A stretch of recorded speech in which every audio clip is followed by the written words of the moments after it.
ni Apo BBM. Successful all systems go na eleksyon. Ngunit sa QC, ang mga botante doon, doon na nagpalipas ng gabi, natulog mismo sa presinto upang bumoto.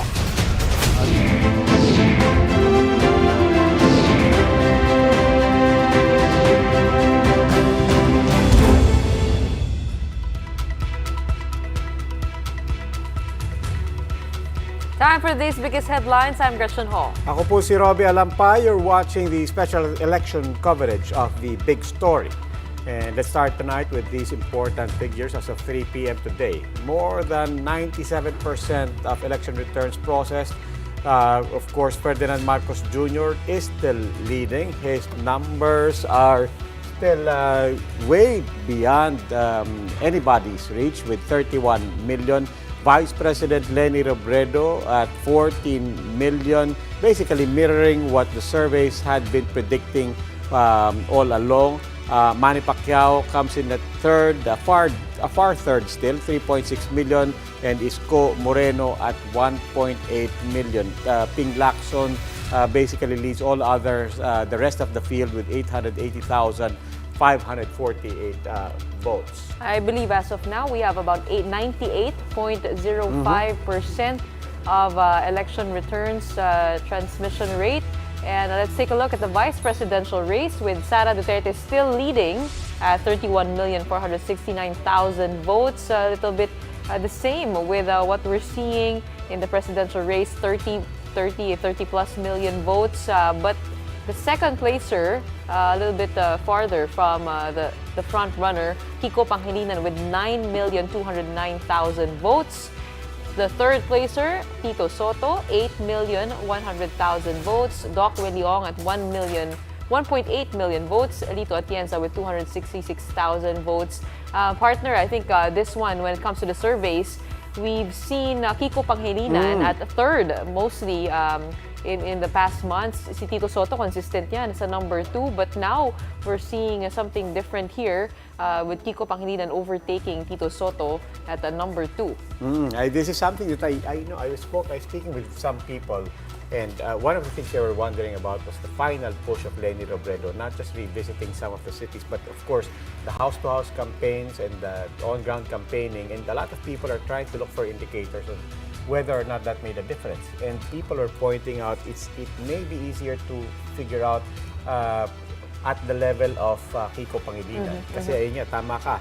Sa mga surveys consistently, it was Sara Duterte, then Tito Soto, and then Kiko Pangilinan. Nakita natin yung differential, no? But papansinin din natin, no? Just 1 million votes ahead of Tito Soto. And yun nga, possibly that could have been an effect of the most recent rallies and house-to-house that we've seen from the Leni-Kiko tandem. But the headline number still, by and large, what we're seeing is what the surveys had projected, and that is a overwhelming lead. Well, partner, is this unprecedented? I mean, having a majority vote, President Duterte got 16 million votes. We're seeing now, Bongbong Marcos, 30 million votes. Sara Duterte also 30 million votes. Not just in terms of the numbers, usually pinaglalabanan lang, di ba? Plurality, especially in a large field. Certainly, this is the first time in a long time that we're going to have a majority elected president, if ever, di ba? But also the tandem, the fact that you have a president and a vice president from the same team. I think the last time that happened was the time of GMA with Nori De Castro. But more and more, the general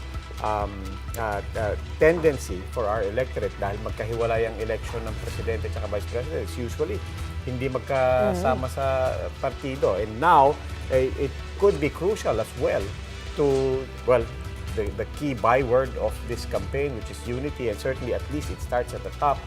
Certainly, Bongbong Marcos doesn't have to worry about an opposition vice president. Will that make it easier for Bongbong Marcos to push forward his platforms and plans? Of So course. we'll figure that out. We'll figure that out, of course, because the unity extends far beyond just the level of the vice president. That's true. But to that point, the leading presidential candidate, Ferdinand Marcos Jr., is poised to win the country's top seat by a landslide with a lead of more than 15 million from Vice President Leni Robredo. Although the tally of votes are not official yet, his supporters have started celebrating early right in front of his Mandaluyong headquarters. And for more details, we have with us mobile journalist Julie Baiza reporting live from Mandaluyong. Julie, how's the atmosphere there now? A lot of people were seeing at your back. Compared to last night, how different is it today? Gretchen, Roby, several supporters and volunteers have dropped by here throughout the day at Marcos Jr.'s headquarters along EDSA Mandaluyong. Some of them were here as early as last night. Call it a victory celebration of sorts, but Marcos Jr. supporters wasted no time in flocking to his campaign headquarters to cheer the former senator as early as Monday night. They sang Marcos Jr.'s campaign song Bagong Lipunan and his other campaign jingles. The cars along EDSA also joined in and honked at them to express their support. Earlier, some of them distributed free food to the crowd. Despite the massive lead from Vice President Leni Robredo, though, they said that they don't want to be complacent and still want to guard his votes. Meanwhile, this is not the only thing that his camp is celebrating today. As the Comelec Bank affirmed the dismissal of the 4 disqualification cases lodged against Marcos Jr., voting 6-0-1. The Marcos camp expressed gratitude to the Comelec for their decision and said that they were confident that the poll body will ensure a fair, honest, and credible elections. The petitioners may still file an appeal before the Supreme Court. Roby, Gretchen, Marcos Jr. thanked his supporters in a video last night following his lead in the presidential race. He said that he hopes their full trust will not waver should he get elected into office. Roby, Gretchen. Julie, I'm just curious, asan ba ngayon si Ferdinand Marcos Jr. and are we expecting to see him tonight?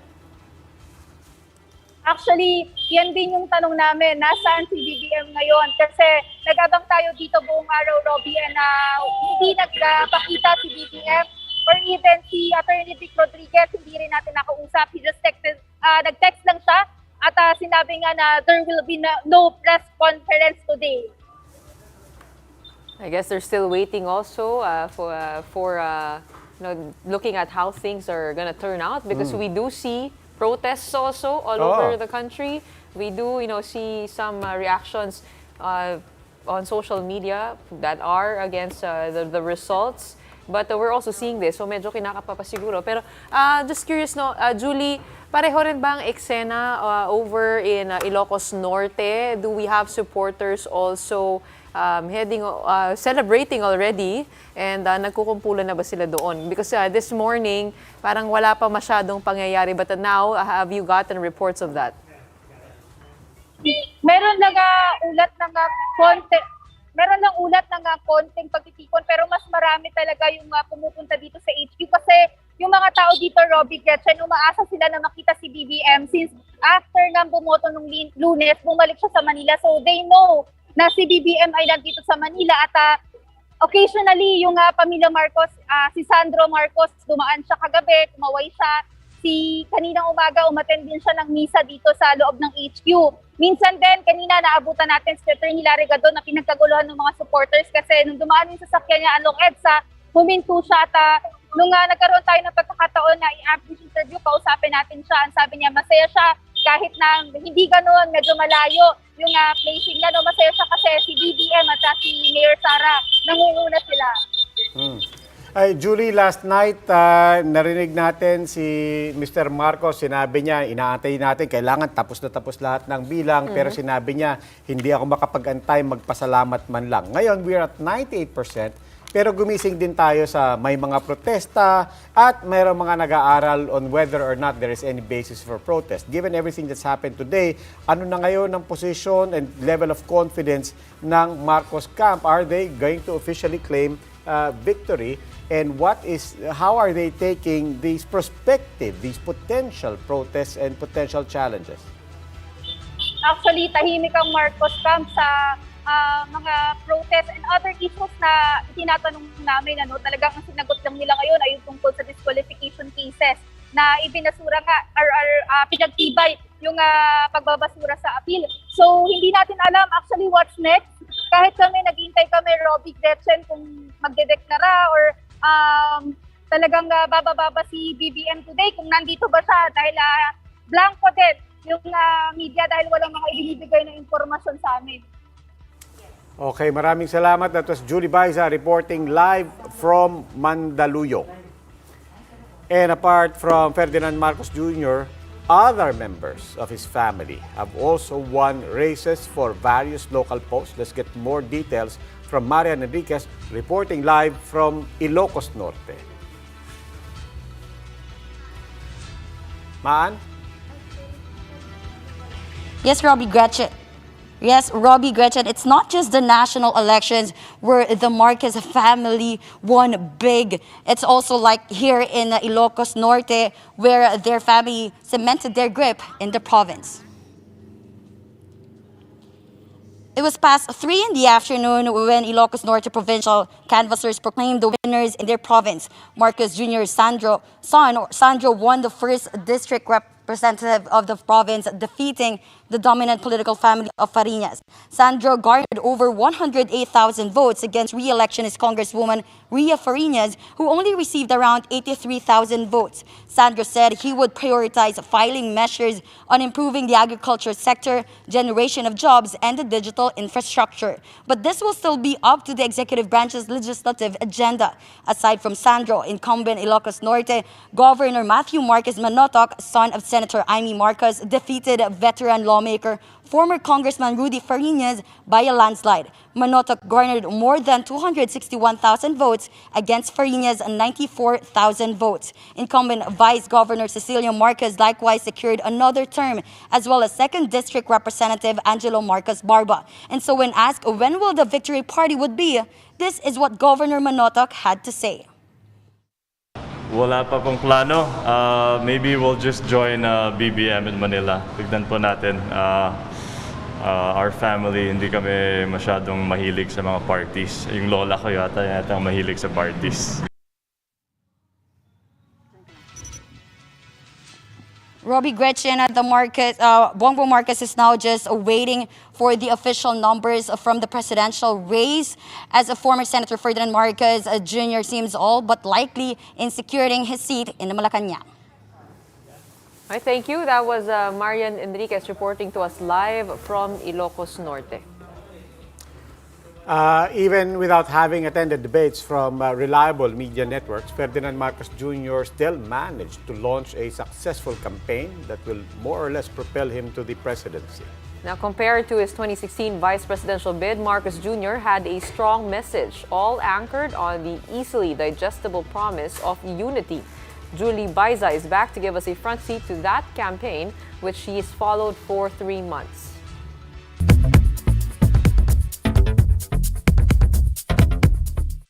Mag-ingay tayong lahat para sa ating susunod na Presidente, Ferdinand Bongbong Marcos Jr.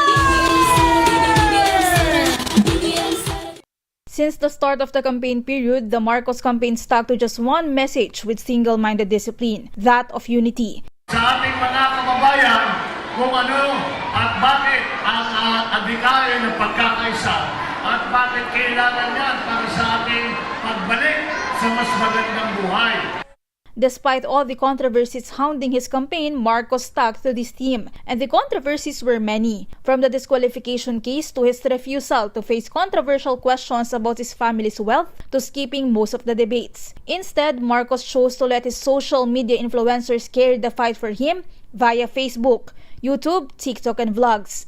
Ano po ba para sa inyo yung bias? Because as we all know, Ms. Jessica Soho is a well-respected personality sa media. So, ano po ba yung bias para sa inyo? Anti-Marcos.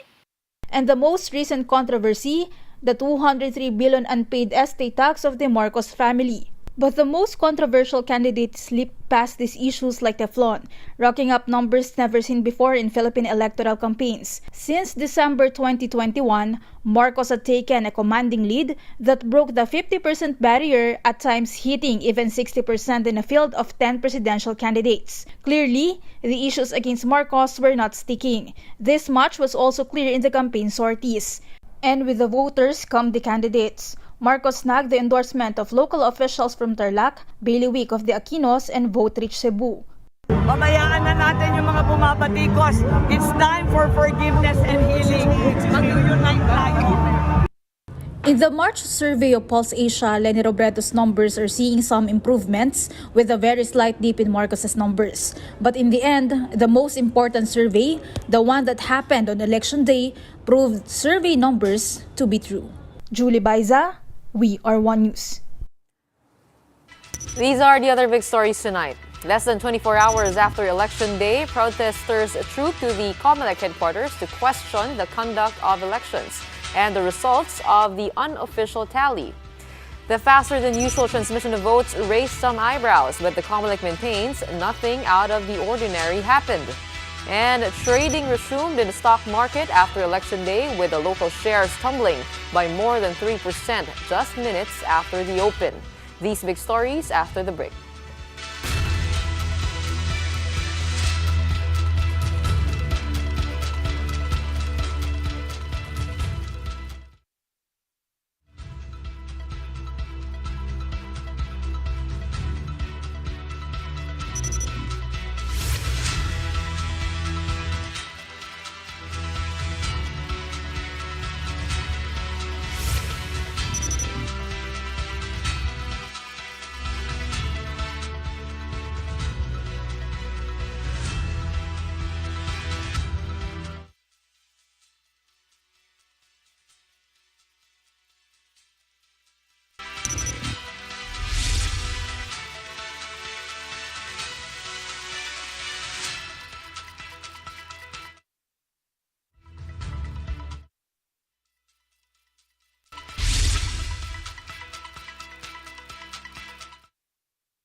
And that's what Malaki, I'm, tsaka malaki nga. and that's what I'm worried about nga. You have an opportunity to create a movement versus a short-term Yeah, protest na never nagpa-prosper. You will have squandered.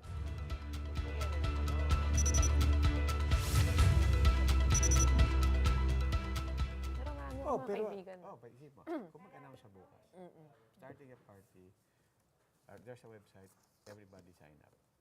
Ilang libo sa tingin mo mag-aagad? Magpo-protest. Ang Madami yan. magsa-sign up na ako, I'm volunteering to be part of your new. Di ba? Sir, pa-check daw kay Sir Peter. Hi, Mr.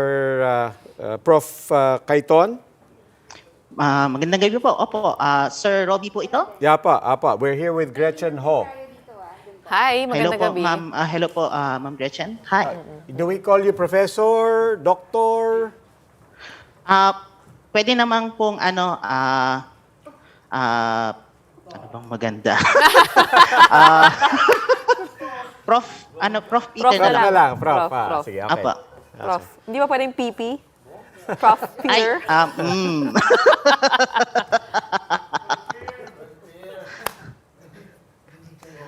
Okay na po ako sa prof Okay. po.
You're still watching our special coverage for the big story. Ako po si Roby Alampay. At ako naman si Gretchen Ho. And despite allegations of election fraud from reports of defective vote counting machines, COMELEC Commissioner George Garcia is commending the speedy transmission of election results, calling it the fastest yet. But exactly how are these data processed? That big question and more with University of the Philippines Diliman Associate Professor and Statistician Dr. Peter Kaiton. Dr. Kaiton, Professor, welcome to the big story. Hi, Roby and Gretchen. Thank you for having me. Hi, Professor Kaiton, you're the stat guy on Twitter, as most people know. Alam niyo naman, as with every crisis, di ba, everybody's forced to try to catch up with very, very technical things. Nung COVID, we were all forced to try to be epidemiologists. That's true. With the economy, we learned different things. With every disaster, we have a new term. Let's start with the basics. Sa statistics, what exactly, when we're looking at all of these things that are coming through us sa social media natin, sa mga chat groups natin, what's the first thing you would remind people about statistics and about graphs and about these numbers and straight lines that we're looking at? So what we have in statistics is we always look not just at the numbers and the data, we also look at the context and how the data was processed or generated. So for example, if we're looking at the election counts here, we know that these are coming from the precincts, and these precincts are coming from the voters. So if we are, for example, maybe looking out for possible discrepancies or flaws, or in some cases anomalies, it is best to really look at not on the aggregate on the total votes, because the total votes would drown out any possible changes, variations, flaws that comes from the individual precincts. So oftentimes we either look at the precincts or look at how the voters have been interacted with before they get into the precinct, because a lot of possible anomalies could be caused with the voter being affected by, for example, vote buying, or at the precinct, some level of tampering before they get into what we see as the total or the aggregate counts. So it is very difficult to really look at, so you have to really understand the context of how the data is being generated. Okay, but ito lang yung one thing I want to just really grasp. We're saying, kasi I think one of the things that's so magical and powerful for us when we talk about statistics and you know, and the illustrations and the graphing of it is precisely that we know these are real numbers, di ba? And somebody took the pains to chart it, di ba? It's very tangible, it's real. If you go back to the source, you know kung saan nanggaling yung numbers, and therefore people immediately assume, bakit may basis to? Mukhang reasonable. But I want to start with that, with that premise. Can you divine behavior by looking at numbers and by looking at charts? Can we, in fact, divine whether or not that is a natural, normal, acceptable, or abnormal behavior? Now, when we look at the aggregate counts or with the change in the number of votes between different transmissions, mahirap kasing ma-discern kung yung changes into the voting are something that could be anomalous. It's because it is a confluence of a lot of things happening. But when you aggregate them, the differences, the variations fade away kasi there's the law of large numbers working for us in terms of when we have so many voter counts already generated, the proportion of votes will just be going to be the same because we're already dealing with very large numbers. Now, in terms of anomalous, there are ways where when you look at the individual level precinct data, there might be something that is different from the norm. However, it is still not a definite point of anomaly because that is going to require human investigation. So with the numbers, you can see the patterns and the trends, pero to say that something is anomalous, it really requires more evidence. Okay. Okay, para lang po maintindihan natin ang mga viewers din natin, no, what we're talking about actually. What, you know, I've seen a lot of bar graphs and charts float on social media last night. People questioning, you know, what, parang baka may daya dito. Masyado malinis, sabi. Oo, di ba? Let's, you know, just try to lay it down. Ano nga ba? What is the accusation and what are people trying to say by posting those charts online? Siguro, one thing that I see right now is, for example, the assertion of 68 Marcos, 32 Robredo. That one is something that I've seen, and I believe PPCRV has moved to investigate it. Now, when I see how they compute them, they're computing it based on the total cumulative counts for Marcos and the total cumulative counts for Robredo. They ignore the other candidates' vote. So that's why yung 68 plus 32 equals 100 kasi parang compare na lang silang dalawa dahil sila na lang yung dalawang pinag-iinteresan ng maraming tao. Now, may problem yon because when we look at Robredo's and Marcos's numbers, they're already in the millions. Large numbers are already working. And there's this idea in statistics called the law of large numbers, in which case, once you already have very large numerators and denominators to solve for percentages, kahit anong pasok na, as data becomes more and more, those ratios will stay constant. So sometimes what we try to look, rather than at the total cumulative count, tignan mo kung ano yung nagbago sa kada transmission, yung change doon sa boto ni Marcos, yung change sa boto ni Robredo, and you will see na hindi stable yung 68-32. Pwedeng maging 66 to 68 kay Marcos, hindi stable yon. Meron naman yung posible kay Robredo maging 32 to 34, for example. So, kung gagawa ako ng dayaan para dun sa transmission ng boto, I wouldn't want to rely na maging too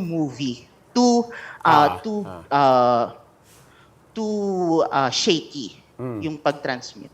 So yun lang yung issue doon. So once we see the variation, Okay. From But the the- variation, because again, we have no idea of the scales that we're talking about Yes, here. yes, diba? yes.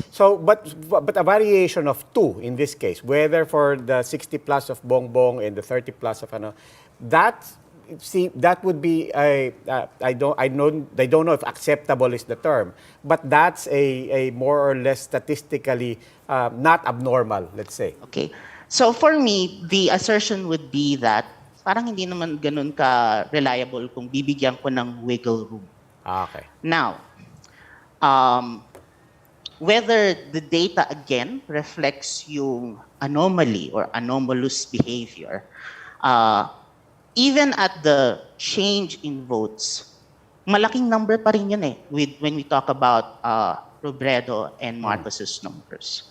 So really, if we really want to look for evidence of anomaly, we can look at the precinct data, or we can look at the experiences of voters during their exercise of their right to vote in terms of ano yung nangyayari. Because yun, mas malakas na ebidensya. In other words, you look at the opposite end of where people are looking at right now, because people are looking at the aggregate and they're looking at the big numbers and trying to divine something on a national level and on the totality level. What you're saying is, no, actually, if I'm understanding correctly, you're saying, no, actually, if you want to look for evidence, you have to go back to the machines and you have to do the audit on the level of the vote by vote, which is something that actually PPCRB is supposed to do. That is what we see. And I know that, I think by law, COMELEC will also do the random manual audit. In fact, they have already started it earlier today to choose certain precincts of who would be part of this random manual audit. In the history of the random manual audit, it has always been at least 99%. And if I remember with the 2016, that is also the standard that we have about it. So, yeah. Very good to clear that out. Sige, maraming salamat. That was Dr. Peter Cayton, the stat guy on Twitter. And he's also associate professor at the University of the Philippines, Diliman. Now, a day after the May poll, several protesters have trooped to the COMELEC office for what they call an unjust election process. This after the election day was met with many hurdles, including the lack of working voting counting machines and alleged irregularities in the transmission of votes. For more on this, we have Laila Pangilinan reporting live from Manila. Laila, anong latest? Yes, Roby and Gretchen, we are back here at the Liwasang Bonifacio, where hundreds of youth activists retreated after their failed attempt to return to the COMELEC main office at the Palacio del Gobernador this afternoon. Earlier this afternoon kasi, Roby and Gretchen, there was a standoff between these youth activists and the Manila Police District or along the Arzobispo Street going to the COMELEC main office. The dispersal ended without anyone getting hurt, and this happened this afternoon after their rally at the COMELEC main office this morning.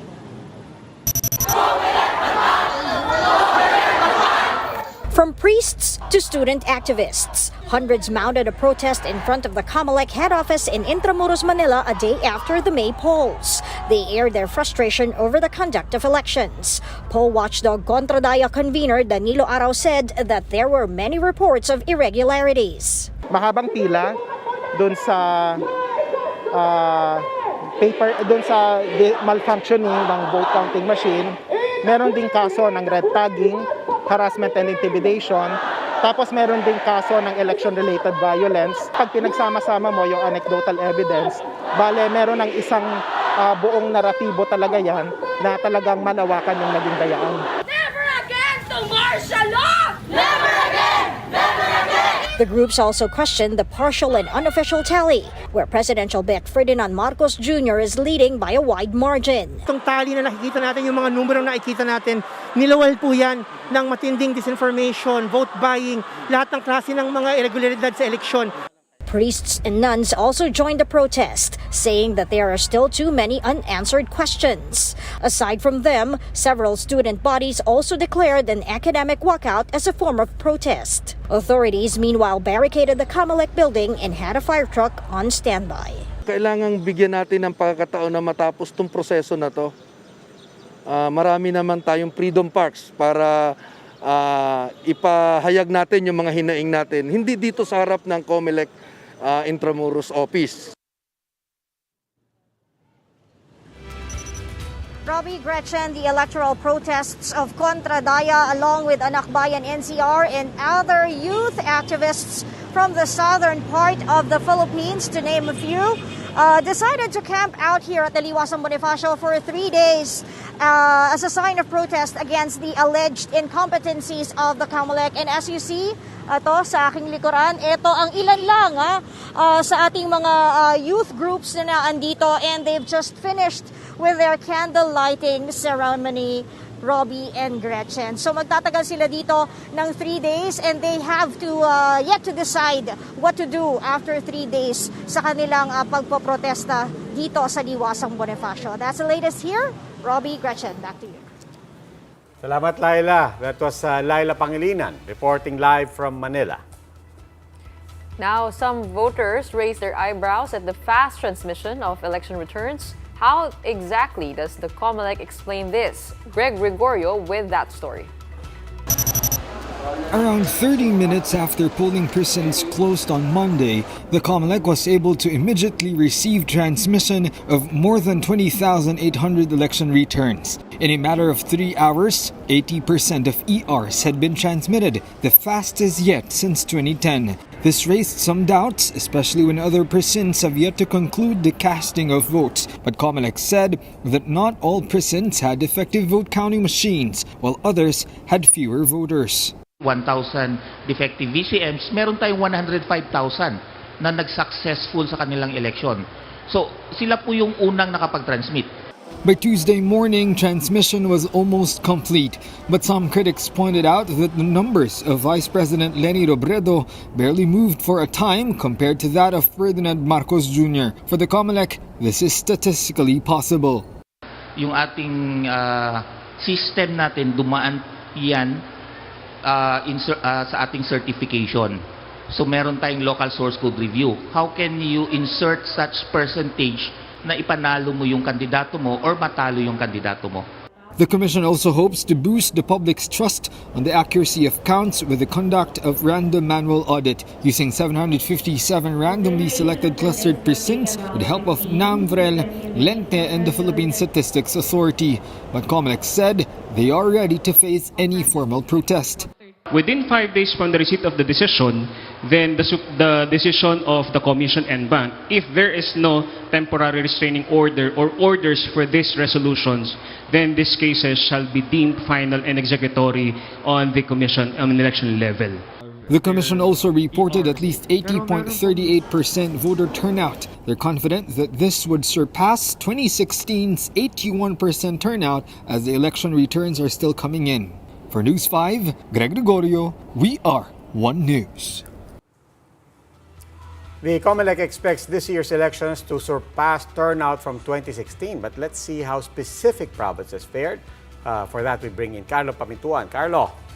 Thank you, Roby. A bigger voter turnout was seen in the 2022 elections, and Comelec is anticipating indeed that the voter turnout to surpass the 2016 polls. We know that the big numbers have already come in, but just how big the turnout was compared to 2016, let us take a look at the data. So we can see right now that there are already 98.07% of the votes have already been transmitted, with 105,705 of the 107,785 precincts already taken into consideration. As you can see, it's mostly green, so that means there are more than 90% have already been transmitted from all of the places that are green on the screens right now. So there are only a few places that are turning out blue. This is for the overseas voting. And as we can see, if we click this one, Sulu is at 89%. So it's just 1% away from finishing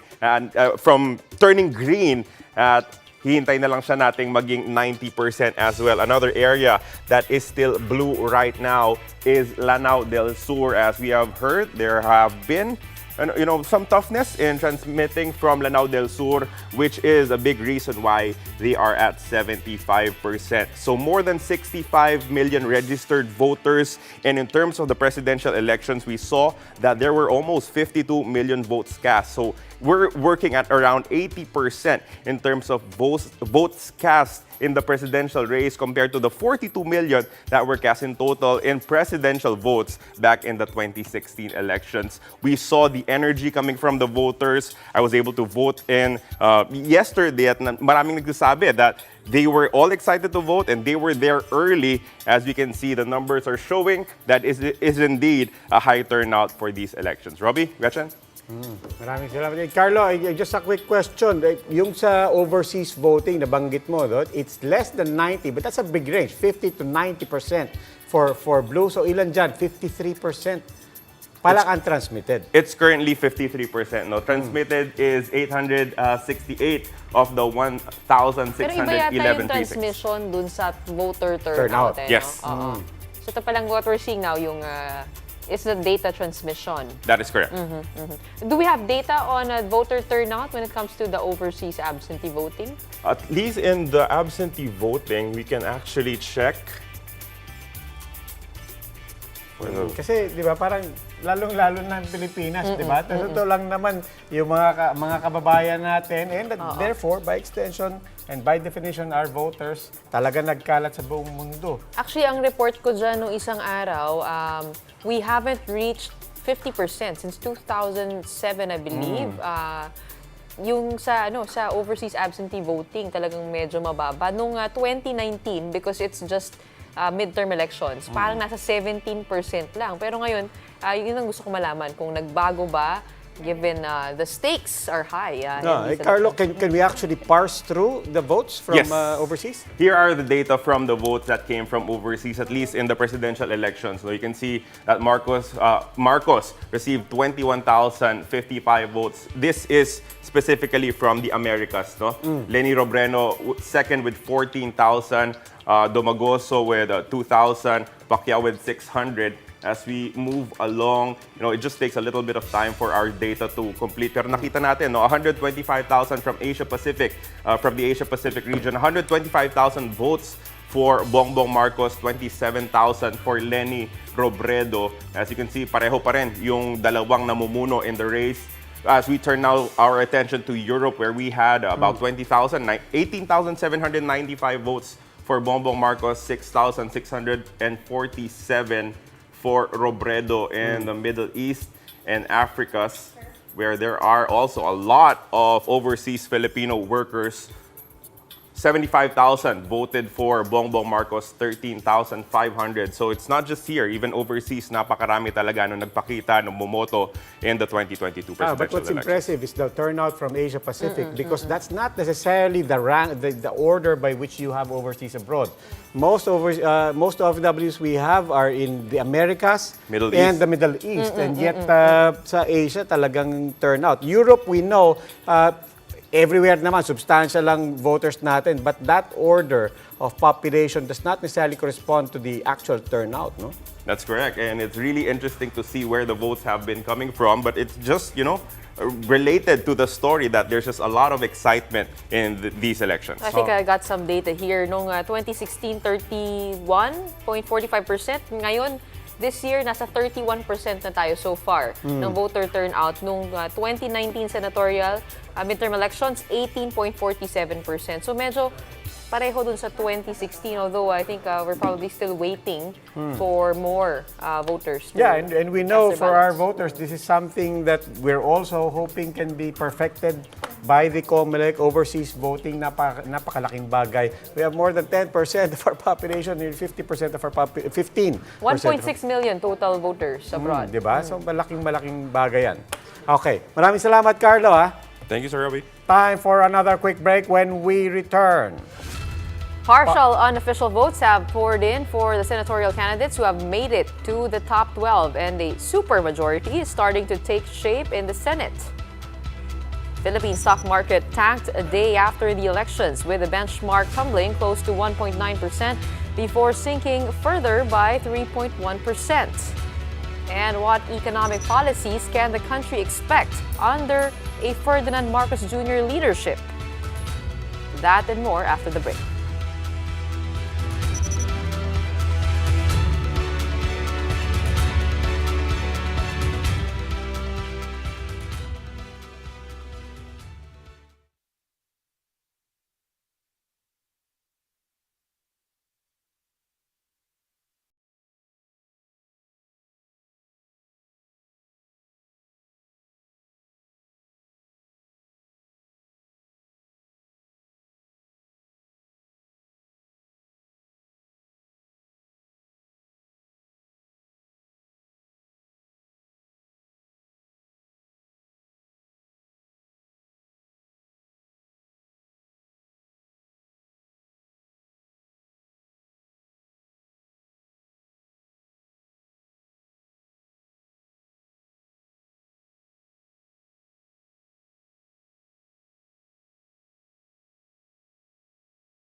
You're still watching the special election coverage of The Big Story. I'm Gretchen Ho. I'm Roby Alampay. Actor Robin Padilla is topping the 2022 senatorial race with more than 26 million votes. Let's dive into this year's polls. Magic 12 of senators right here. Ay, tignan natin nasa likod natin. As we mentioned, number 1, Robin Padilla, 26 million. And number 2, Loren Legarda, 23.9 million. Idol Raffy Tulfo at number 3 with 23 million. Ito, nakausap natin si Idol Raffy yesterday. And pinag-uusapan ni Senator Loren at saka ni Idol Raffy kung sino daw sa kanila magna-number 1. And hindi nila na-expect na biglang may Robin Padilla bumulusok pala. na Robin Padilla pala. O, pang-apat dyan, Gatchalian with 20.3 million. Number 5, Cheese Escudero, 20 million. Mark Villar with 19 million. Pagkatapos dito sa 7 to 12, Alan Peter Cayetano set for a comeback to the Senate. Miguel Zubiri as well. And then Joel Testaman Villanueva returning to the Senate most likely. Pagkatapos ito, medyo siksika na to. And this is something that we're really watching very closely. 10 to 12, Ejercito, Ontiveros, and Estrada, ang pagitan nila less than 1 million. 400,000, 300,000 mga 700,000 lang halos, no? Between doon sa magkapatid na JV Ejercito at saka Jinggoy Estrada. But also worth mentioning, therefore, Jojo Binay, former Makati mayor, is now at 13th place, 13 medyo malayo-layo million. yung agwat.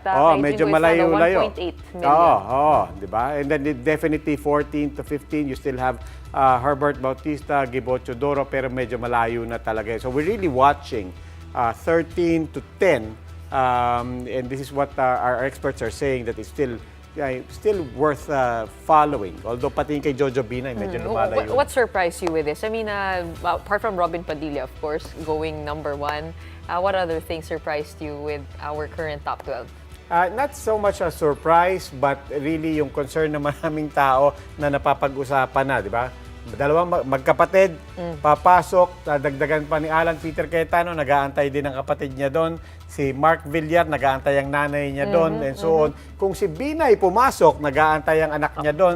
Di ba? So this brings up really a lot of questions and a lot of concerns about political dynasties and so on. And we're just talking about one institution, the Senate. We're just talking about one half of Congress for that matter. And pagdating sa Kongreso, hindi pa natin binabanggit yung mga kamag-anak ng iba dito. Di ba? And so it's always a big issue when it comes to the elections, but always a reality as well. Now, although the lineup is still not final, there already seems to be a list of the 12 senators that will likely join the Senate in the next administration. Melos Baños gives us a rundown of these 12 senators. An action star now set to become senator.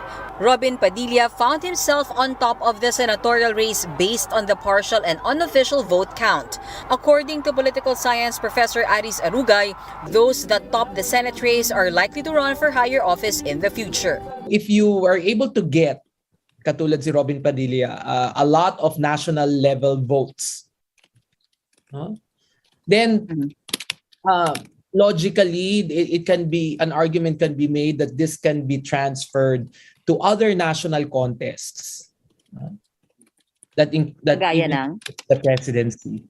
Possibly joining Padilla in the Senate are Loren Legarda, Raffy Tulfo, Gatchalian, Cheese Escudero, Mark Villar, Alan Peter Cayetano, Mig Zubiri, Joel Villanueva, JV Ejercito, Risa Ontiveros, and Jinggoy Estrada, most of whom were former senators. Meanwhile, here are the other 12 senators that have yet to finish their term. The question now is, who will be the next Senate President? For Arugay, there are only 2 names in the running, Senator Cynthia Villar and Senator Amy Marcos. Ang feeling ko, the Marcos family might just delegate this position rather than hold on to it. Kasi baka mas, Amy, I think, is needed more in the executive. Parang sa tingin ko, baka mas dun siya kailangan. No? I mean, I think there are enough people who can take care of the Marcoses' interest in the Senate. Still, this will be up for the senators to decide. With its current composition, Arugay said it's not far to see a supermajority under the Marcos administration. According to some experts, a supermajority may pave the way for easier consensus on the passage of bills. But on the one hand, it could also cause a lack of checks and balances as well as separation of power, especially if the majority is submissive to the wants of Malacanang.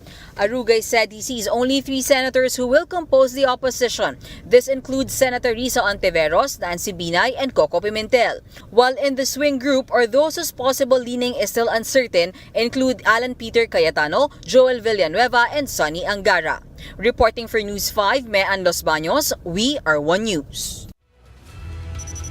Re-electionist Senator Win Gatchalian has secured a spot in the Magic 12. And here to talk about the bills that he wishes to pass, we have on the line Senator Sherwin Gatchalian. Senator Win, welcome to The Big Story. Thank you so much for joining us.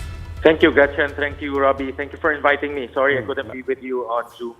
Okay, first of all, Senator, you are in the top 4. Your reaction to that, and would you think na malaking factor doon yung pagpasok niyo po sa slate ng Uniteam? Well, first of all, Gretchen, I thank our people for the trust and confidence.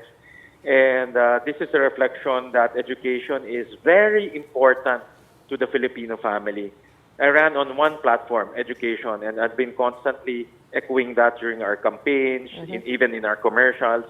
And that seems to resonate to our voters. And that's a reflection that voters want someone who will champion education in the Senate. And yes, I also credit the Uniteam, considering that the 2 leaders of Uniteam will hit more than 50% or majority votes in their at the end.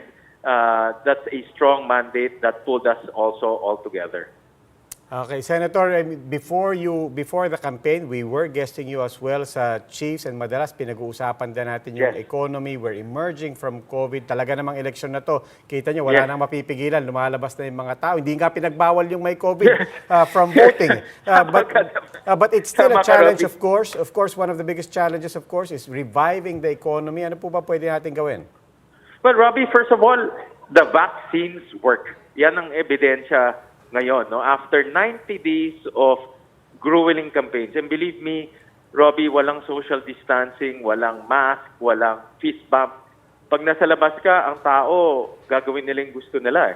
But the good thing is, based on my own observation, yung vaccines, gumagana siya. Wala tayong super spreader events in any of our events. Wala akong naririnig na cases of COVID. And we have to give credit to the IATA for rolling out a very effective vaccination program. So going back to your question on reviving the economy, yes, we're on the way up. We have to tap the low-hanging fruits. For example, tourism is a low-hanging fruit. The campaign gave me an opportunity to travel around the country, and the airline is already coming back, but we need to boost tourism so that the tourism areas will go back to life, and the local economy will go back to life. That's the fastest way, tourism. Senator, nabanggit niyo po yung itong platform niyo, education. Can you give us more specifics on that? What exactly do you hope to pass as bill, as a law in the field of education? Ano ba yung mga reforma na kailangan natin? You know, Gretchen, when I went around, I didn't only campaign but also try to get the feel of what people want in terms of education. And 3 things stand out, and this is where I voice out my advocacy. Number 1 is people want to go back to face-to-face classes. They're yearning to go back to face-to-face. Number 2, people are not happy with the K-12 system. We need to look at the K-12 system, fix the 2 senior high school years because people don't see the benefit of that 2 years. And then third, increase the salaries of our teachers.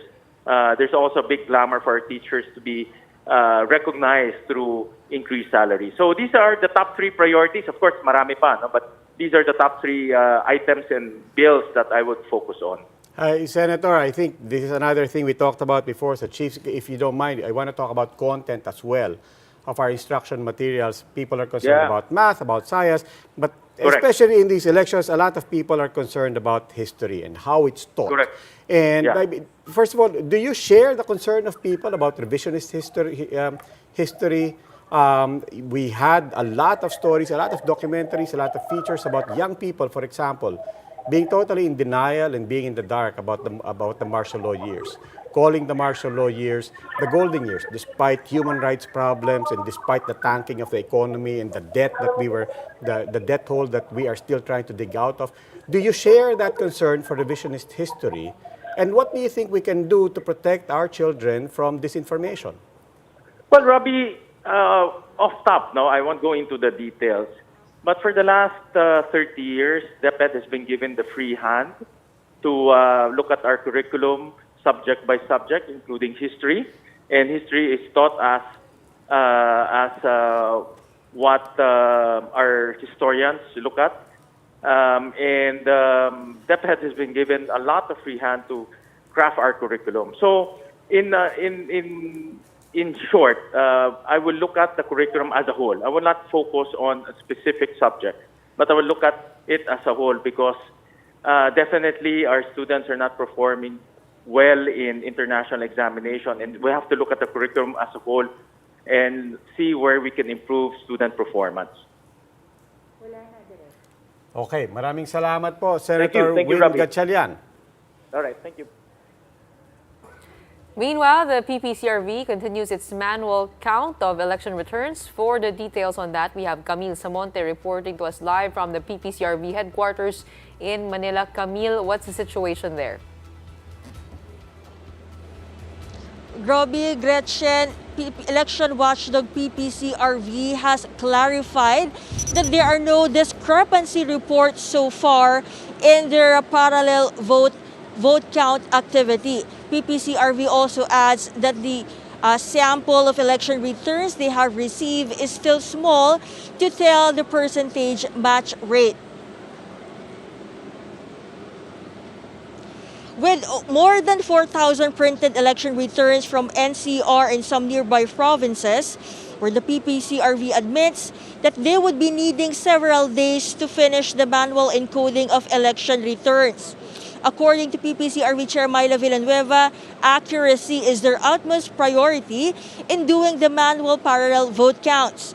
These printed ERs from VCMs will be cross-checked from the electronic votes that was transmitted from COMELEC's transparency server. Meanwhile, with the case of the alleged 68-32 ratio between Robredo and Marcos Jr.'s votes, the PPRCV confirms that they are now coordinating with the COMELEC to check with the servers. They have also invited some academic institutions to look at their data. But Villanueva said they did not see any irregularities so far in that pattern. The PPCRV also expressed their gratitude to the volunteers in their command center who have offered their help with the center's parallel vote count activity. Roby, Gretchen, so far more volunteers are still lining up outside in the command center here in UST. So far, all shifts from until May 20th are already full. PPCRV will be posting updates on their page whether if they still need more volunteers or food donations. Roby, Gretchen? Wait, Camille, kanina nananawagan ka sa noong umaga na for volunteers, and we've reached reports that the shifts are filled up until May 15, but you're saying now hanggang May 20 na. And PPCRV has actually been trending the whole day. People are calling them out to bantayan yung boto, do the manual counting to make sure walang daya dito sa election na ito. How is the PPCRV managing the surge probably of volunteers? Any other areas where we probably need more help? And is this a 24-hour thing? Yes, Gretchen, it's actually really great because after you mentioned earlier that this morning when I did my live report, we still need more volunteers. But now, if you can see, here, all the bleachers are actually filled with volunteers, and more food donations are coming up here in the command center. So what they do here in the first 5 days, the shift will be 24 hours. So there will be 3 shifts per day. So that's 200 volunteers who will be manning in their workstation to manually encode the printed ERs. So far, the volunteers who are seated in the bleachers, they're just still waiting until those volunteers at the workstation finish those ERs to be encoded. Kami, pwede bang, ano lang, kwentuhan mo lang ako kasi na-intriga ako sa kwento mo. But when you say that, so parallel vote count, the volunteers are manually encoding. Diba? So, could you describe to us what exactly, kung ako mag-volunteer ako at nandyan ako, ano nga asahan kong gagawin ko dyan? Okay, so Roby, ganito kasi yung nagiging process nila, no? If you want to volunteer, it's actually posted on their page. Normally, dapat talaga may training pa yan na ginagawa. But dahil nga, syempre, nagsisimula na yung manual encoding, ang nangyayari na lang is the moment na matapos na yung mga volunteers sa workstation nila, so uupo na yung bagong batch. So from there, saka lang sila parang i-brief kung paano na yung gagawin nila. Kasi meron talaga silang system kung saan doon nila itatype. So actually, 2 level of verification yung ginagawa ng PPCRV dito. Kaya hindi siya talaga agad natatapos. At good thing din na mas maraming volunteers na dumarating kasi nga 3 shifts, tas 24 hours. So ganun yung nangyayari. Bali may mga 2 workstation, 3 workstation yan. So, 2 level of verification yan. So, yung mga staff ng PPCRV ang siyang nag-aabot ng mga printed copies ng ERs. Tapos yun as per kung paano sila binrief. Hindi lang ako familiar dun sa specifics kasi hindi naman kami yung nag-volunteer. No? But I think it was explained to them kung ano yung mga dapat na pindutin. But I think medyo madali lang siya kasi talagang encode mo, nakalagay na kung ano yung pipindutin na senator, president, tapos per region na siya. At yung precinct number, Roby? Alam ko yung resibo talagang binabasa nila yung sa isa tapos nalagay nila doon yung mga numero. No. So madali pero mabusisi rin. Hindi rin biro. Tsaka 8-hour shift. Nakakaduling din yun, nakakapagod din yun. At tsaka ano yan, kailangan accurate talaga, no? Talagang paulit-ulit yan na binibrief sa kanila na dapat kung ano talaga yung nakasulat doon, talagang matype nila ng maayos. May cross-check din ba, Camille? Gretchen, ma-add ko na lang din, sige, go.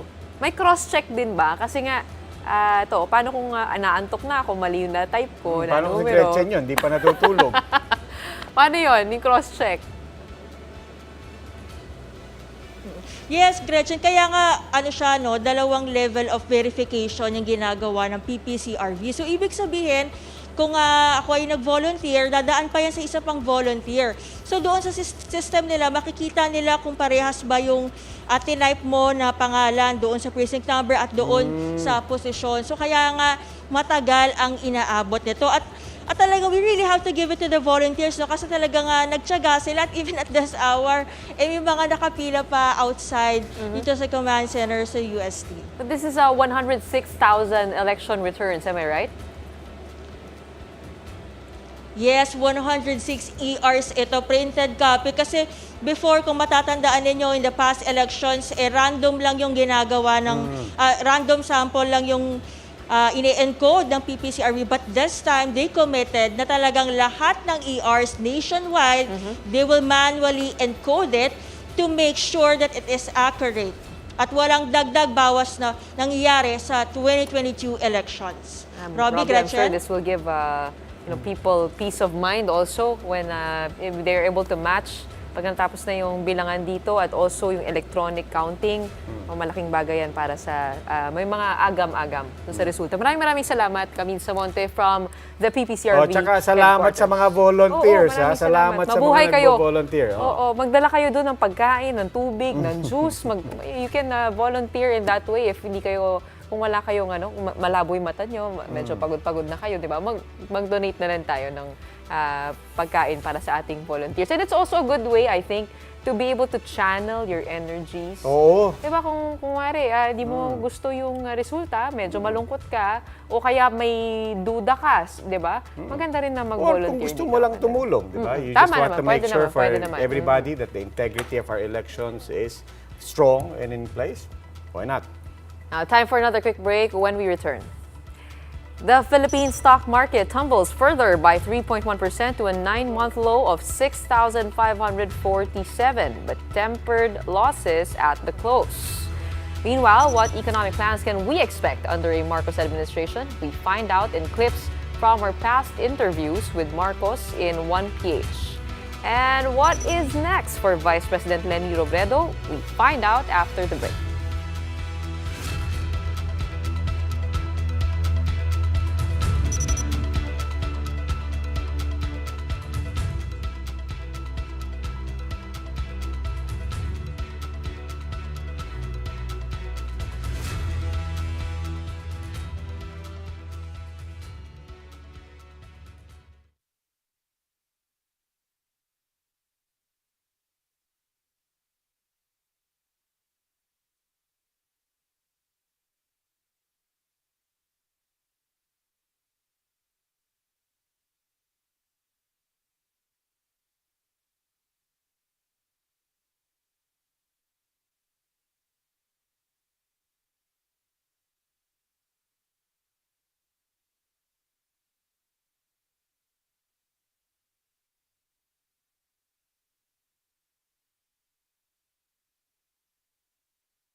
You're still watching the special election coverage of The Big Story. I'm Roby Alampay. And I'm Gretchen.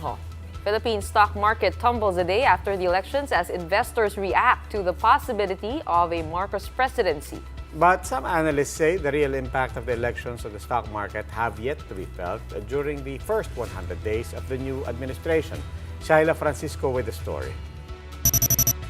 A day after the elections, the stock market tanked and the open as trading resumed. The benchmark tumbled close to 1.9% before sinking further by 3.1% to a 9-month low of 6,547. Shares tempered losses though at the close, but still ended the session lower by 0.6% to 6,720. The dip comes as partial unofficial results of the elections show Bongbong Marcos poised to become the country's next president. React din yung market siguro. We know that the market actually prefers Leni Robredo. That's pretty obvious na lumabas na yun sa ibang surveys market. But otherwise yung lumabas, iba yung lumabas. Economists and analysts, however, say investors may also be reacting based on offshore events, particularly on the ongoing tension in Ukraine as well as pandemic concerns. The impact of the elections have yet to be felt fully once the new leaders are proclaimed. It is a market driver. Is it peaceful? Is the transition smooth? So far, that's the case. Second, who are going to be the people who are going to fill his cabinet position? So I think they're going to be evaluating that. And of course, how fast he's going to fill the position. And then I think finally, they're going to evaluate the first 100 days. And alongside with that is the SONA. But some members of the private sector said they have yet to see a clear-cut economic policy from Marcos Jr. To be very frank about it, it's not yet clear yet. But we have to give as I said, the new administration time. They will draw up ang mga plano nila at saka mga timeline. Barcelona adds they're willing to work with whoever wins the elections, noting that the incoming leaders will face challenges, including the pandemic and price pressures due to the impact of geopolitical tensions. For now, Barcelona is banking on strong macroeconomic fundamentals and economic reforms laid down by the current administration to sustain economic gains. Shaila Francisco, We Are One News. With more than 30 million votes, Ferdinand Marcos Jr. is poised to become the next president of the Philippines. Now, Marcos inherits the economic slump due to the pandemic, the rising inflation, and the ever-increasing cost of goods. So what exactly are his plans for the country? Cheryl Cosim with the details. With an imminent Marcos presidency in the offing, what economic policies can the country expect under the leadership of Ferdinand Marcos Jr.? In his interview in 1PH Candidatos, Marcos Jr. laid down some of his platforms for the country. This includes looking into the vetoed bill against labor contractualization or ENDO. Kung sakali man makaupo ko, ay babalikan natin, titingnan natin para ayusin natin. Para tama nga naman na it applies only to those businesses that are not seasonal. In order to bolster economic recovery, he said that he'll focus on small businesses by providing tax amnesty to those affected by the health crisis. Pagka gusto natin silang paahulin ulit, sabihin natin wag muna tayo magkolekta ng buwis hanggang medyo makaahon sila. Marcos Jr. also said that instead of lockdowns, he'll make a continuous push for vaccination in a program he calls Jabs to Jobs. Talagang pursige tayo sa vaccine. At nakikita naman natin talagang magandang naging epekto mula nung nagsimula ang vaccine rollout. But when it comes to economic recovery, it matters that the business and investment community trusts a country's leader. That's going to be a tall task for Marcos Jr. In a Bloomberg's market poll, Philippine investors are lukewarm to the prospect of Marcos as president. In fact, Marcos Jr. was at the bottom of the poll. But Marcos Jr. is taking the challenge. Time for another quick break. When we return. Incumbent local officials reign supreme as majority of Metro Manila mayors secure another term. Meanwhile, Vice President Leni Robredo promises to continue to serve the people after a devastating loss in the presidential elections. Candidates Leody de Guzman and Isko Moreno have conceded from the presidential race as Ferdinand Marcos Jr. maintains a wide lead in the partial and unofficial results. More of these big stories after the break.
You're still watching the special election coverage of the big story. I'm Roby Alampay. And I'm Gretchen Ho. Now we take a look at the results in the local election level with Carlo Pamintuan, who is with our mayoral results. Am I right? Thank you, Gretchen. Now it's time to look at the results in the NCR in terms of the mayoral race. Let's start with Caloocan, where Along Malapitan emerged victorious with 56% of the votes for a total of 312,891. Finishing second is Egay Erice with 43.2%. Moving over to Las Piñas, which had the most number of candidates at 9, but it was a big win for Imelda Aguilar with 47.9% of the votes for 108,644 in total. Makati remains firmly on the side of the Binays as Mayora Abi Binay emerges victorious with 95.32%, a whopping number of 338,819 votes. Lipat naman tayo sa Malabon, where Jeannie Sandoval won with 50.34% over Enzo Oreta. Sa Mandaluyong naman, Ben Avalos of PDP Laban winning with 84.83% of the votes. In Manila, ang bagong Yorme ng Maynila ay si Hani Lacuna with 519,607 votes for a total of 63.81%, defeating Alex Lopez, Amado Bagatsing, and Christy Lim. In Marikina, it was expected to be a good battle, but Marcy Teodoro, the incumbent mayor, runs away with 82.08% of the votes for a total of 183,878 over Bayani Fernando. Sa Muntinlupa naman tayo, Rufy Biazon, the congressman, wins the mayoral spot with 180,742. Ang mayor ng Muntinlupa ngayon, Jaime Fresnedi, will be taking the spot of Rufy Biazon in the Congress. In Navotas, meanwhile, it was a victory for John Ray Tiangco over RC Cruz as he finished with 64.29% of the votes. Parañaque, Eric Olivares with 64% of the votes. Pasay City, Mayor Emmy Calixto Rubiano with 70.87%. Pasig, meanwhile, a runaway win for Vico Soto with 88.04%. He finished with 335,851 votes. Sa Pateros naman, Ike Ponce ang nanalo with 91.13%. In Quezon City, the most vote-rich city in Manila, it was Mayor Joy Belmonte still winning with 60.49%. San Juan has Mayor Francis Zamora still winning. Taguig also has Lani Cayetano winning. And Valenzuela has West Gatchalian with 78.61%. Those are your results for the mayoral race in the National Capital Region. Back to you. So, Carlo, safe to say incumbents are still ruling the day? Incumbents and some of those who could not run anymore shifted over to the Congress. And the congressmen taking their place. Wow, grabe. Coincidence, ano? Yep. Parang pakiramdam ko, pag nakikinig ko kay Carlo, parang coincidence na nawala sa Kongreso, napunta dito sa local. Tapos hindi na pwedeng tumakbo dito, lumabas naman sa Kongreso. Galing! Parang feeling ko nanonood ako ng sports. Hindi ko pa nga nasabi yung councilors Don Aliado, James Yap at saka Paul ayun Artadi na. ni Mayor Zamora. Yes, all of them won their council seats. Sige, dito na kayo mag-usap na lang kayo ng sports dito kung gusto nyo. Ay, babanggitin ko din yung teammate ko, Charo Soriano, lalo din sa Tugig raw siya. Oo, volleyball naman. Sige. Speaking of other races, party list. Meron ba tayong update sa party list? Oh, in terms of party list, yes, we can take a look at that list actually. Tignan muna natin yung top 12 when it comes to the party list. ACT-CIS will once again be the top vote getter in the party lists. One rider party list, a new name, will emerge at the second spot with 988,790 votes. Tinggog is there, 4 pieces there. At 5th is Ako Bicol. Number 6 is Sagip. Number 7 is Ang Provinciano. 8 is Uswag Ilonggo. 9 is Tutok to Win. 10 is Sibak. Senior Citizens Party list is number 11. And number 12, a party list linked with Senator Bong Revilla is at number 12 in Aguimac. As we take a look at the other party list that got votes, Duterte Youth also got votes. They're at number 13. Kabataan, Marino, Ako Bisaya, Angat, Provinciano, LPGMA, and API. Yan po ang top 20 party list na meron tayo ngayon. Yung one rider, ito umusbong to from COVID. I mean, this literally refers to an advocacy for mga rider. Yes, it's road safety. It's all about, the explosion of numbers of people who are riding motorcycles. Kaya hindi na nagkakagulat na ito yung sinuportahan nila. Okay, now I wanna ask, sinong hindi nandyan? Are there any glaring parties that are not there anymore that used to be there? Roby, yan yung magandang pag-usapan, no? Because the number 2 party list back in the 2019 elections is not there anymore. We're talking about Bayan Muna. Dati merong 1.1 million votes. Now they're not even in the top 20, not even in the top 30, I believe. Ganyan kababa yung ginalaw nitong Bayan Muna. Even one Pacman party list that had 700,000 votes is also not doing very well right now, as they have struggled to get their voters back for these elections. And ACT Teachers was number 16, yep. Diba? And yung Buhay party list that got a lot of press because their representative in the Congress was Dito Atienza, who ran for vice presidency. They were number 20 in 2019, also far from our list right now. I think pati yung Gabriela parang medyo mababa yung... Gabriela, among the Makabayan block, sila yung pinaka-okay pa because they're at number 21 with 413,000 votes. But way down also from number 12. Yep, but... Pero pasok sila. Yes, pasok pa yung Gabriela, at least in the current count. As Gabriela is right here and Kabataan? with 430.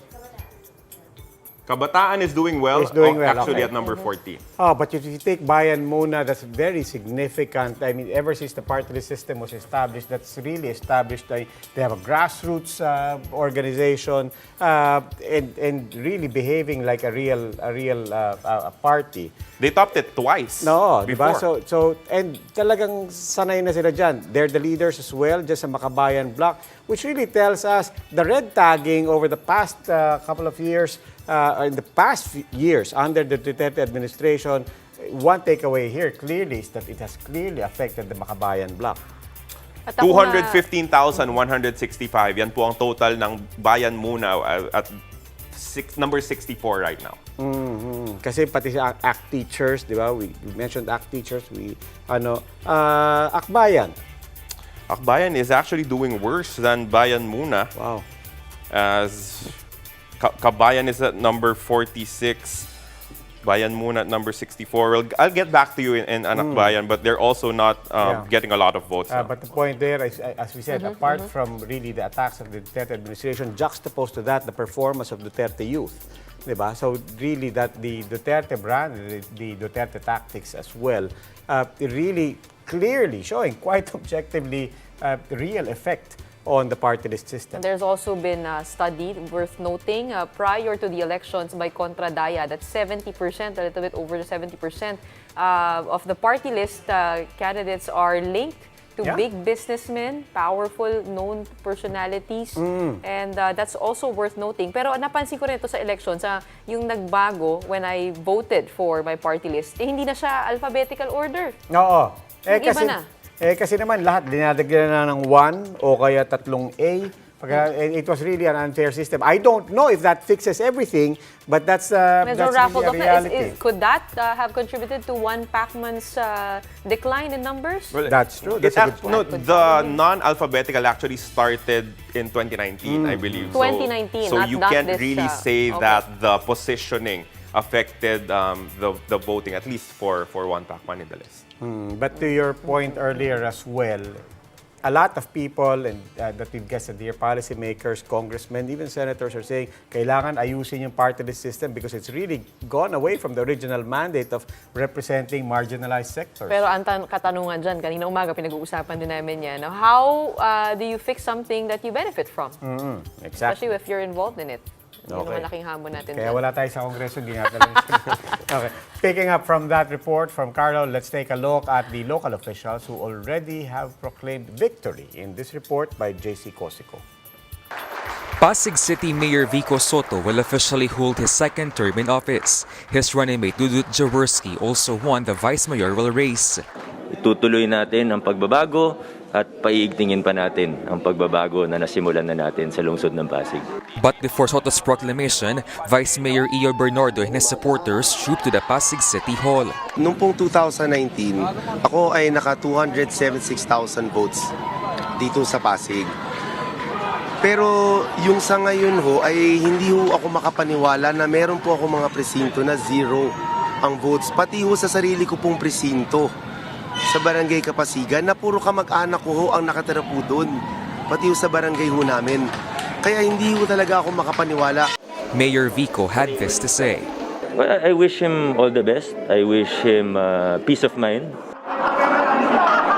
In Marikina, re-electionist Mayor Morsi Teodoro garnered more than 180,000 votes. A landslide victory against former mayor and incumbent Marikina 1st District Congressman Bayani Fernando. The mandate is very clear. Ibig sabihin, ang challenge ay mas mataas. Malaki ang inaasahan ng mga tao.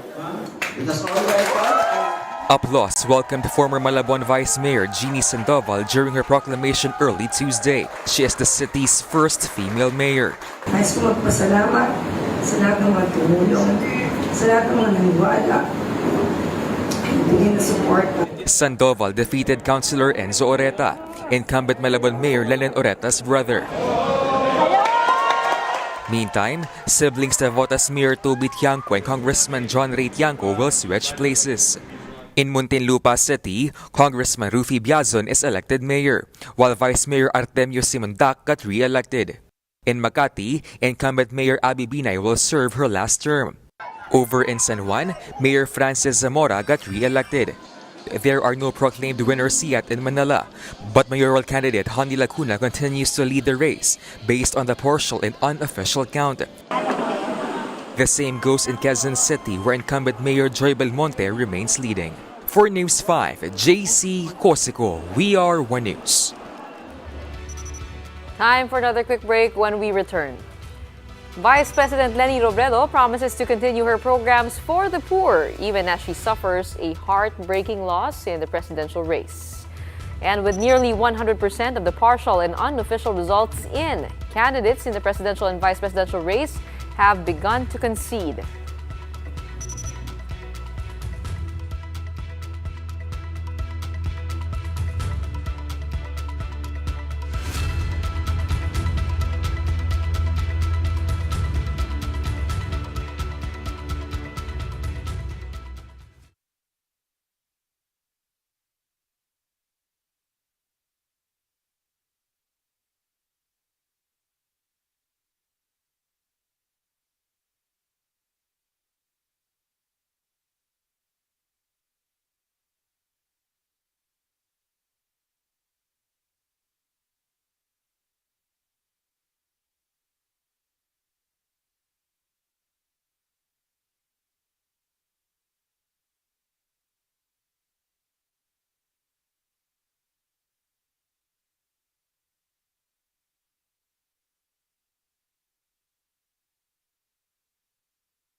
Gerard. Gerard.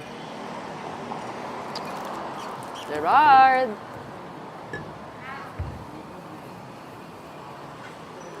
Gerard. Yes, hi. 10? Okay. 10 seconds. Yes, hi. Well, supporters of Vice President Leni Robredo took their frustrations to the street. 10 seconds, titigil This din. after... Checking lang kami ng audio. This as a...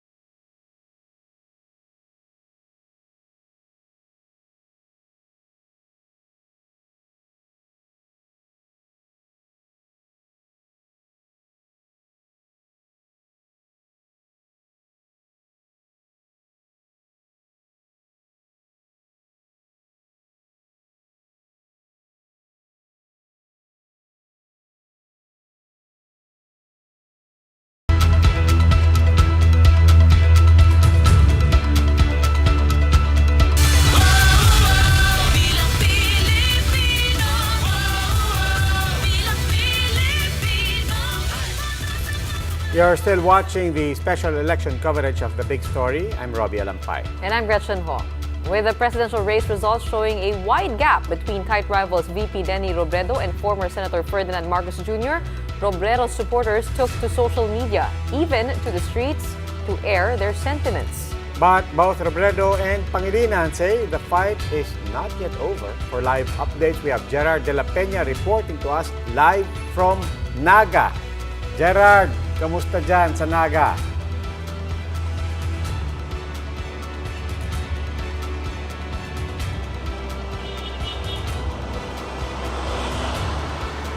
Well, Roby, supporters of Vice President Leni Robredo took their frustrations to the street. This as the partial and unofficial results of the presidential race unraveled late last night. But according to Vice President Leni Robredo, the fight is not yet over.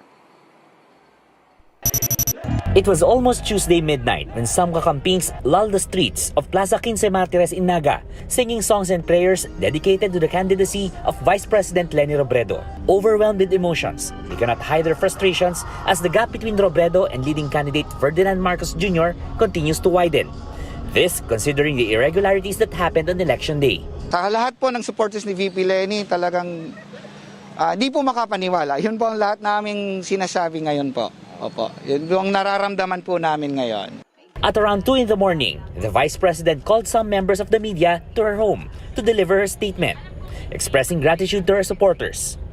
Sa milyon-milyon nagtipon sa mga rally, nag-house to house para maipakita ang lakas ng taong bayang nakatikim ng pag-asa. Hindi kayang sukatin ng numero ang lalim ng pagmamahal ninyo. There was no straightforward concession and no acceptance of defeat. Bagaman may hindi pa nabibilang, bagaman may mga tanong paukol sa eleksyon na ito na kailangan matugunan, palinaw na ng palinaw ang tinig ng taong bayan. Sa ngalan ng Pilipinas na alam kong mahal na mahal rin ninyo, kailangan nating pakinggan ang tinig na ito.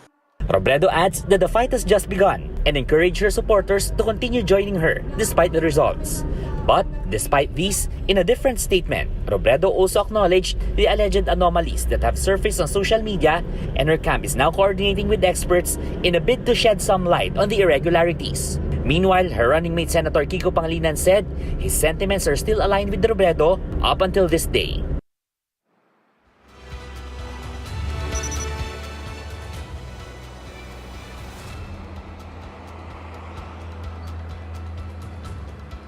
Roby, Gretchen, kanina nagpamisa rin si VP Leni sa Naga Metropolitan Church, and after that it was like the campaign rallies all over again. The supporters are singing and chanting the songs na kinakanta doon sa mga rallies ni VP Leni. And also there will be a similar event to be held in Metro Manila, somewhere in Metro Manila on Friday, and the details of that will be announced very soon. Roby, Gretchen. Maraming salamat, Gerard de la Peña, joining us from Naga. And while her campaign may not have launched her career to Malacanang, Vice President Leni Robredo's unprecedented volunteer-driven campaign is one for the books. Mobile journalist Jacob Lazaro gives us a front seat to the campaign that he has been following for months. In every sortie, Robredo meets with church leaders and local officials and draws huge crowds to her rallies. On stage, the vice president points to what she calls receipts or recibo, her work in COVID response and her track record at honesty. Given a chance, she says she can do a lot more. Talaga pong ako bumababa sa laylayan. Ang paniniwala ko po napakahalaga nito. Kasi yung mga proyektong makakatulong sa inyo, yung mga nagmula sa isang leader na nararamdaman yung kahirapan na pinagdadaanan ninyo. Robredo has also broken grounds outside her strongholds, like pulling huge crowds in Manila and Pampanga, where she lost in 2016. Especially in Mindanao, Ilocos, Cagayan, and the Cordilleras. Robredo and her running mate Senator Kiko Pangilinan called their strategy the People's Campaign, that experts say is unprecedented in terms of volunteerism. Robredo has also received the most endorsements from celebrities, universities, and civic organizations. Sa gabi ito, official kong ini-endorso ang susunod na Pangulo ng Republika ng Pilipinas, Leni Robredo!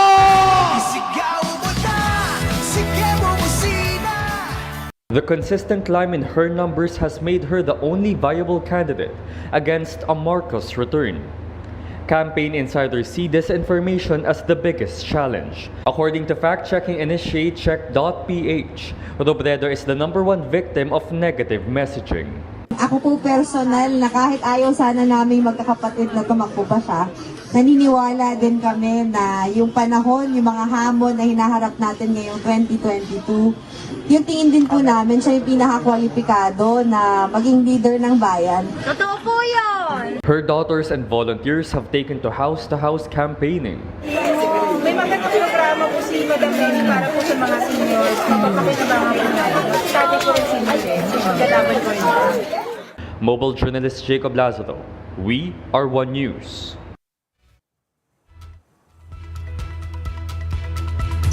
With the 2022 elections all but decided, several candidates have accepted the poll results and conceded defeat to presidential aspirant Ferdinand Marcos Jr. and his running mate Davao City Mayor Sara Duterte Carpio. Presidential bet and labor leader Leody de Guzman was the first one to concede in the race for the top seat. Despite this, though, he urged the COMELEC to explain the reported poll irregularities. Manila Mayor Isko Moreno, meanwhile, thanked his supporters and volunteers in a video and congratulated frontrunner Marcos Jr. Binabati ko ang pamilya ni dating Senador Ferdinand Marcos sa pagpili sa kanya ng higit na nakararami sa ating mga kababayan na maging hahalinhin bilang Pangulo ng bansa. Congratulations po sa inyo. On the vice presidential race, Senate President Tito Soto accepted his defeat in a statement and noted that he kept his integrity intact till the very end. Meanwhile, Vice President Leni Robredo, along with her close friends and family, attended a Thanksgiving and Unity Mass in Naga. The Mass was presided over by the Archbishop of Caceres, Most Reverend Rolando Tirona at the Metropolitan Cathedral and Parish of St. John the Evangelist. This is the first of a series of events organized by Robredo to thank her supporters. On May 13, Robredo is set to hold a Thanksgiving event for her volunteers in Manila. And that ends my election coverage, but not yours. Hindi pa.